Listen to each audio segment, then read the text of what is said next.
Always nice to welcome back in a couple of friends talking to us about Wisconsin agriculture. That, of course, would be Hans Breitenmoser, a dairy farmer from the Merrill area up in Lincoln County, and Sheila Everhart from the Wisconsin Agricultural Tourism Association.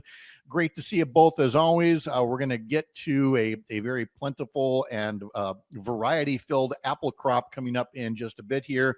But Hans, I also wanted to, of course, take note of the government shutdown and its impact on farmers.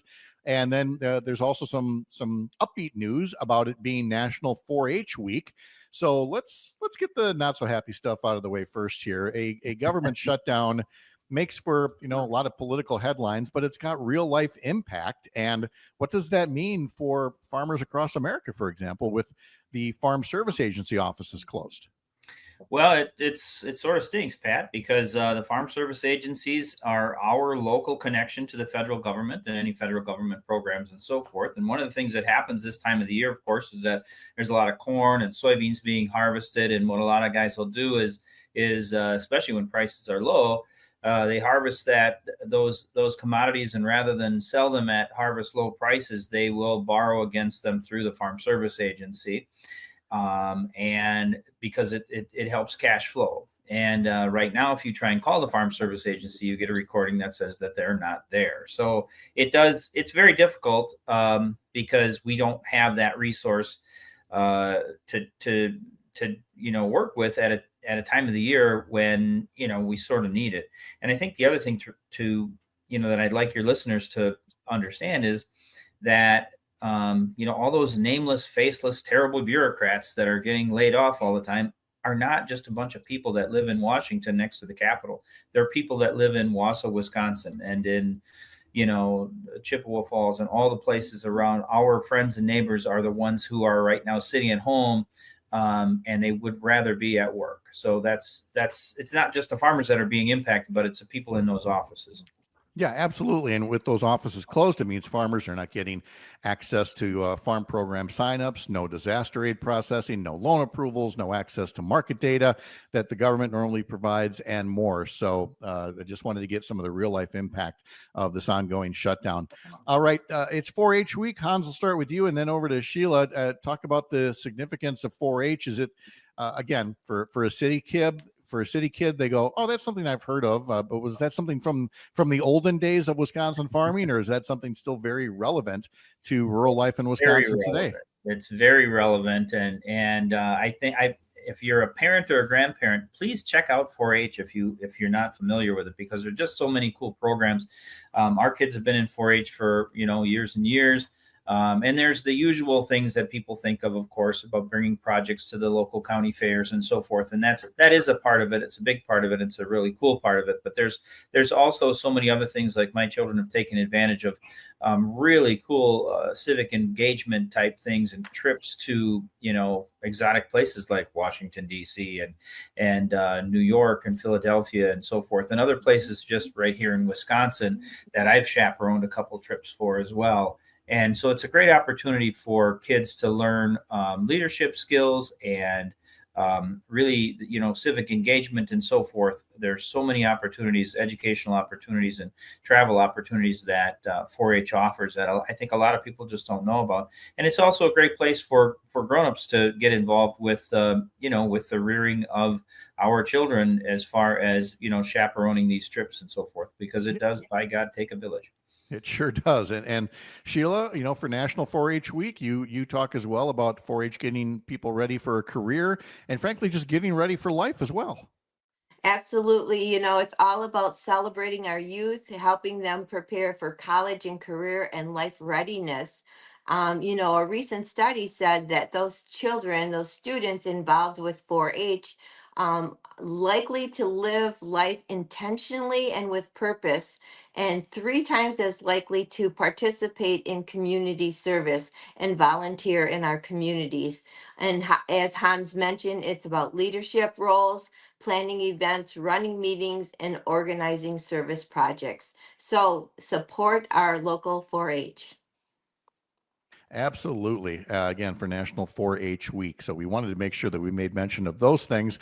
But let's also turn to something that's rather seasonal here. We have our share of apple orchards and products and varieties and things. And I mean, to be clear, I mean, it is a sliver of Wisconsin agriculture and, national agriculture as well. But there's hardly anybody out there that wouldn't accept a slice of apple pie or have a glass of cider, or Sheila, just enjoy the experience of apple orchards in Wisconsin. So it may not be the biggest part of the ag industry, but it's one of the more visible ones, and frankly, one of the more enjoyable and delicious ones. Absolutely enjoyable and delicious. And my favorite fall food is not only apple pie, but caramel apples. And, traveling from orchard to orchard to see who has the best caramel apples, that's right up my alley. October is National Apple Month, and we celebrate that in promoting the consumption and appreciation of our Wisconsin apples. This started in 1904, but people enjoy eating fresh apples, picking apples from the tree, learning about the best ways to bake apple desserts, and just to experience apple cider donuts, fresh apple cider. So it's important for us to go out and support our family farms and pick up some apples along the way. There's some really cool apples up in your neighborhood, Pat. Apple orchard, all on County Highway 00. Are you familiar with some of those orchards, Pat? I have definitely seen them, and they are most certainly busy places this time of year. And so, tell folks a bit more about what you can expect if you want to go visit some of these orchards. Right, you have Bushel and Peck on Highway 00 in Chippewa Falls, and the Connell Family Orchard. Family Roots Orchard is the oldest orchard up in your neighborhood. And then there's Dixon's Apple Orchard. And it's really interesting about Mr. Dixon, Fred. He had started growing a famous champagne apple that he helps to create some apple ciders and some hard apple ciders with that champagne apple.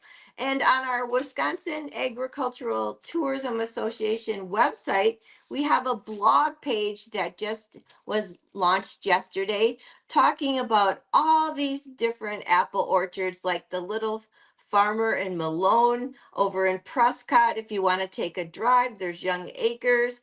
Avenue Orchard is up there in Eau Claire. Of course, in the Gaze Mills area, we have Sunrise Orchards that also have activities, and you can actually see them sorting and washing their apples and pressing that apple cider. Over in the Elkhorn area, we have Apple Barn Orchard and Winery, and several of our orchards are also wineries, just like Sequest Orchard. And Lautenbach Orchard up in Fish Creek. And then we have M&T Gibbsville Orchard in Sheboygan Falls. And then Heritage Orchard, they're known for their fresh apple cider in Oh, Chilton area. very Do you like nice. apple cider, Pat and I Hans? I like apple cider, and I like the hard cider as well. I was just going to ask Hans about that, if he's got a particular favorite apple product. Yeah, a good hard cider goes a long way, after a hard day's work. But I wanted to mention Helen's Hilltop Orchard is 2 miles from my place, and absolutely a beehive of activity this time of the year. They do a wonderful job. They got lots of trees and a bakery, and it's just a total hotspot in our area this time of the year.